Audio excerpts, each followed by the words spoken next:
Good morning.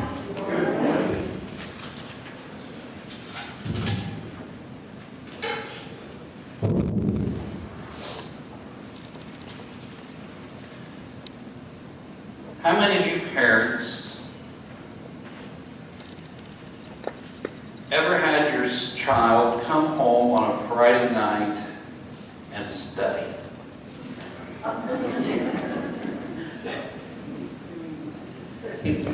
Dream on, somebody says, yeah. There's a lot of truth to that, isn't there?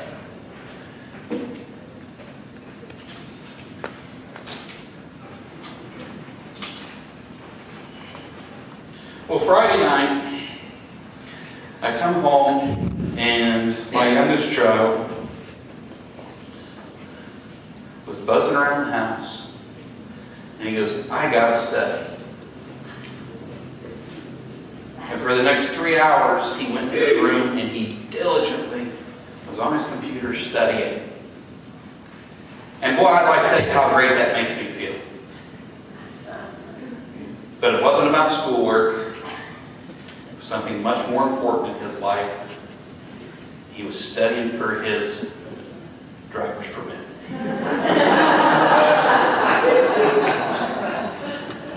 At 15 years old, that's all that matters. He had a purpose. He's doing the online courses and going to do driving, and he knows that in order to get a permit to drive, he had to study and take a test at the BMV in order to get his permit to drive with Karen and I. So my son has proven to me that if there is desire, there is willpower, and he will study. So it's just got to be something he's interested in. So obviously, if it's not girls or driving, he's not interested. So yesterday morning, he gets up. I had left, and he took and had been sweet talking his mother. She took him. He passed. So now, if you see me or Karen's car, myself or Karen's car coming down the road, there's a good chance he's behind the wheel, and I caution. Pretty excited. He's excited. We're excited. It's a big step in teenagers. But yesterday, as we were driving down the road, as you noticed, I titled today's message, Practice What You Preach. Yesterday, I did more do as I say, not as I do. As Mason and I and Cody were cruising down the road, and we go up to 19. If you've ever driven 19 in the north end of the county, you know they changed from stop signs to yield signs up there through the years. And as I've driven that road many a times, I rolled up there to what is now a stop sign, used to be a yield sign, and rolled right on through it like I had in the past. And my words to Mason was this: do as I say, do not do as I do, so do not drive like this.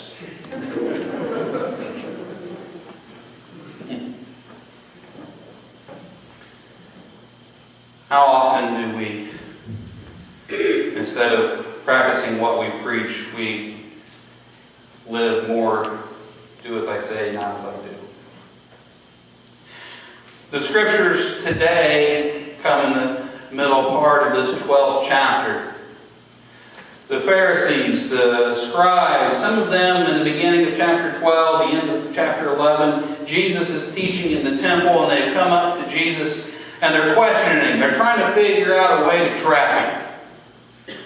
They're not happy with him. They want to find out a way to arrest him or kill him or whatever it may be. And Jesus had been talking about different things and teaching them about different things. And one of them was about paying your taxes. And they said, Jesus, do we pay Caesar our taxes? What is your beliefs on this? Jesus took a denarius out and he says, well, let me tell you. He says, you give to God what is God's, and to Caesar what is Caesar. In other words, yes, we're to respect our leaders as long as it does not interfere with the moral standards of God.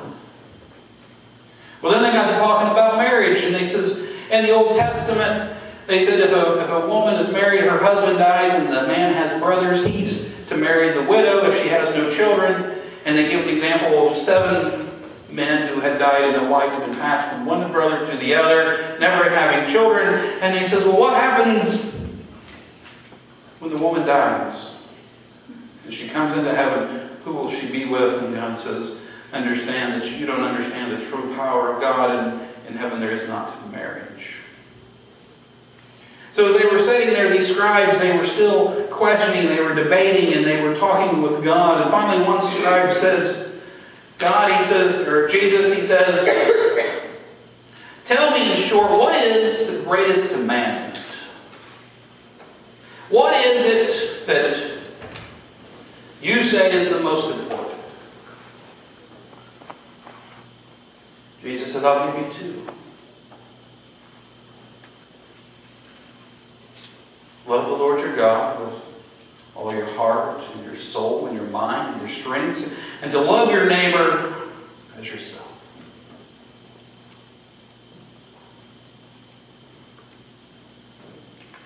The scribe looks at Jesus. He goes, you know what? You're right. You are right. That's exactly what we should be doing. You're right. Love the Lord your God with all your heart, your soul, your mind, and your strength. Do we practice that? That should be our golden standards as Christians. We should have that on our fridge every morning. We wake up, we should read those two commandments. We should be practicing them. But are we?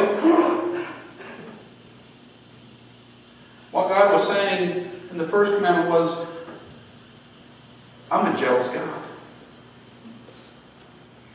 And I want you to devote your life to me fully. If it comes between your spouse or your children and me, you love me.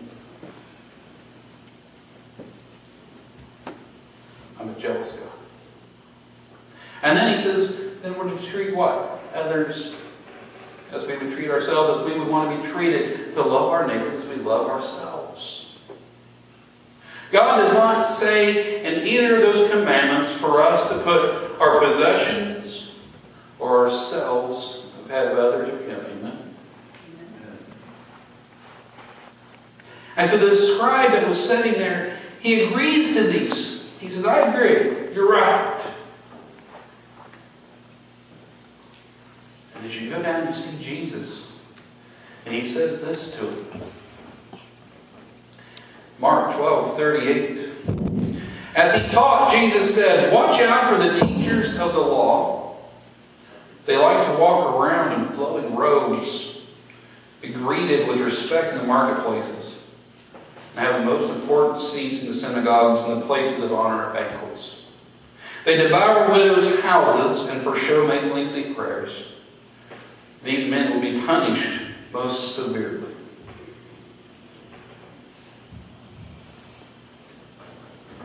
Now, I have spoken on those verses before and giving us a warning to watch out for those people out there. Those ones that come up into the marketplace and they're real, or into the place wherever you're at and they're all for show. They're the ones that come up and shake your right hand and at the same time are reaching around and grabbing your wallet with their left. They're the ones that you know that when they walk into a place, they expect people to rush to them and they want all the honor. This is what Jesus is talking about here. But do you see who he's talking to? He says, watch out for the teachers of the law, for the scribes. The person that just asked God what are the greatest commandments was a scribe, a teacher of the law. And God says to him, watch out. I don't know this is a warning as much for us to watch out for those people as much for us. As he was talking to that scribe, basically he was saying, listen, this is who you are. In a roundabout way. The scribe was not practicing what he was preaching. He agreed with God on the commandments. God says, watch out because you're not doing it.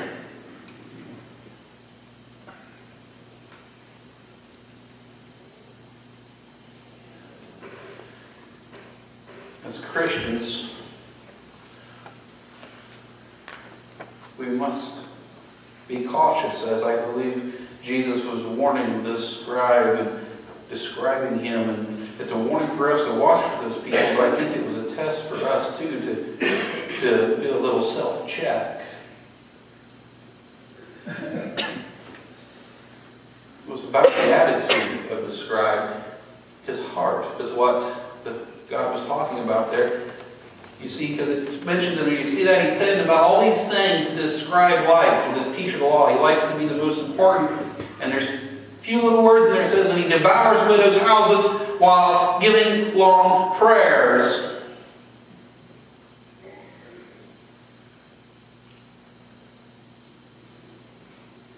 The guy was a phony. He put on a good front on the outside, but his heart was dead. And he was looking how to benefit from the poor. How can I trick them? How can I say kind things? How can I come to these widows when they're in need and pray with them, and yet at the same time figure out how to use them? This is the warning God was giving us. Watch out for those who are wolves in sheep's clothing. And as he was talking to this scribe, this teacher of the law, and he uses him as an example, I can only believe in my heart that he was telling him, check yourself. When you leave here today, I want you to go home and I want you to spend some time thinking about your life and where you're at. And when you walk into a place, do you expect people to bow down? Do you expect them to greet you with all of this and put you on a pedestal? Do you help people with the intentions of getting paid back or other desires or something? Do you only help those with evil intentions to profit yourself? Because I think that's really where God was going with this, warning us to not only be aware of those who come at us like that, but to also guard our hearts and make sure we don't become one of them. He goes on, when Jesus sat down opposite the place where the offerings were put and watched the crowd putting their money into the temple treasury. Many rich people threw in large amounts, but a poor widow came and put in 2 very small copper coins, worth only a few cents. Calling his disciples to him, Jesus says, truly I tell you, this poor widow has put more into the treasury than all the others. They all gave out of their wealth, but she out of her poverty put in everything, all she had to live on.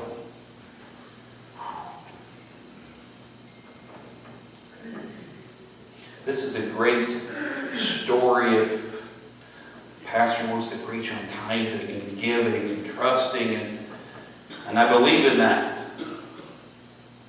And I've spoke on this about how God watches and a test of our hearts as this widow was giving all that she had. But I want to give you a little background on a widow. You see, a widow was someone who had been married, and now her husband has passed. Oftentimes, a woman in this society was still considered property. Many did not work, or were not allowed to work. And just as we've seen earlier in the scriptures, the Pharisees were talking of the woman that was passed from one brother to the next as the brothers died. So you can see the kind of respect that women had. None. So imagine this poor lady, this widow, okay? And we just learned in the verses ahead of that they were often being what? They're being devoured by the scribes and by the world around them. By those who come in and offer kind words of blessing And maybe these ladies had looked to them because they were people of prosperity and of nobility in the community, and they were really coming in and they were giving this kind of words, and they were stripping them of what they had. And so here's this woman, this widow. She's walking up to the treasury, and here's all these other people. They're walking up there and they're throwing it in, man. They're just the rich people. They're making a big to-do about it. And God's sitting back and he's watching. He sees this poor widow. She walks up. She gives these couple copper coins. All that she has. As I studied through the scriptures and I was digging into this, what she had in her possession that day was worth about 1/64 of a day's wages. All she had to her name. So I did the calculations. Based on the current $7.75 minimum wage, working 5 days a week, 40 hours a week, and an 8-hour day, today we make about $60 based on minimum wage. When you calculate that out, you know what she threw in? What she was living on that day? In modern day, $1. I think it comes out to 96.8 cents, something like that. In today's, that's all that she had.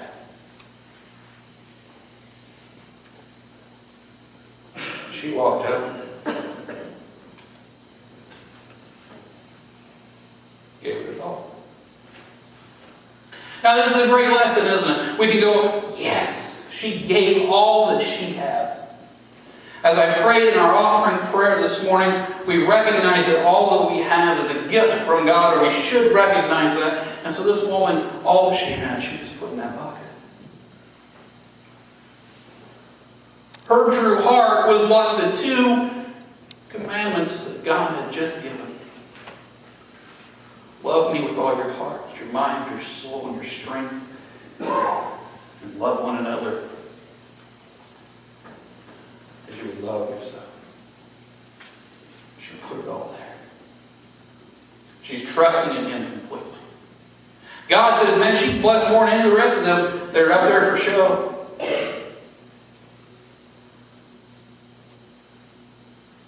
But do you realize that when she walks out of that temple that day, she may have nothing to go to. Nothing. If the story before that is true, people have come in and taken what she had. Now she's just thrown into that offering all that she is, all that she has. A meal, money for a meal, gone. Clothes, gone. Shelter, gone.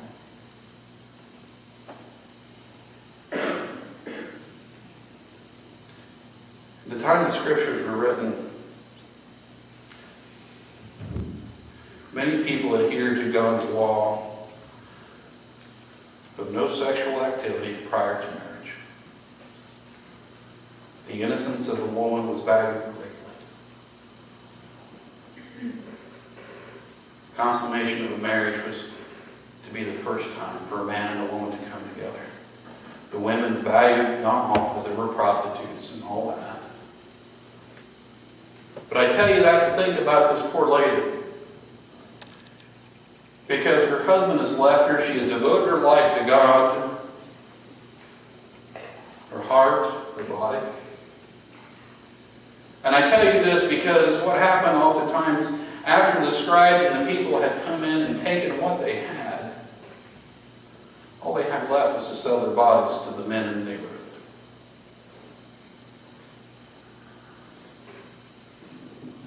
So imagine, she just gave all she had to God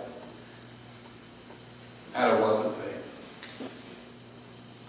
And if somebody didn't practice the second commandment and come up and bring her in, her lifestyle was going to change from that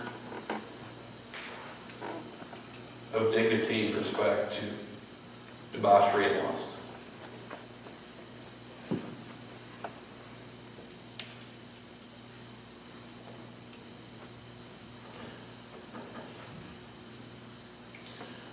if we are truly following the first commandment, and we're honoring God with all that we have, then the second one should come easy. We should be able to look out, see those around us that are hurting. We should be able to run to them. Oftentimes we overlook them. We think somebody else will take care of them.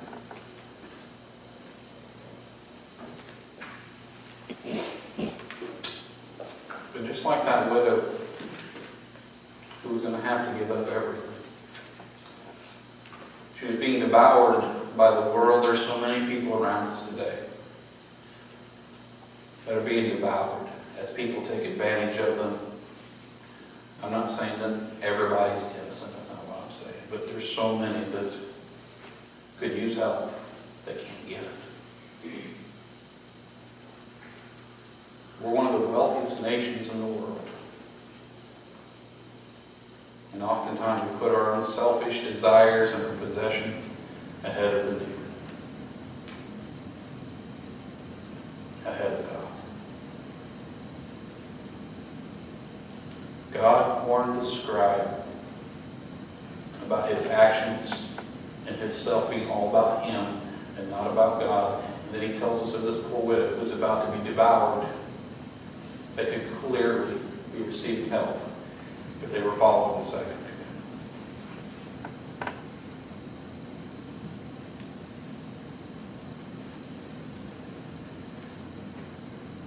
Practice what you preach. Are we living a life puts God first and others second? Are we all about keeping up with the Joneses?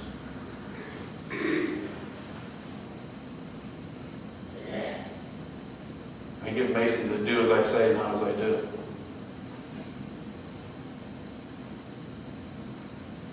How many times do we look out to those around us and go, God bless you, and we walk away when we have the means to help? Between you and God. All I know is he told me I better start practicing when I'm preaching just a little bit more. Amen?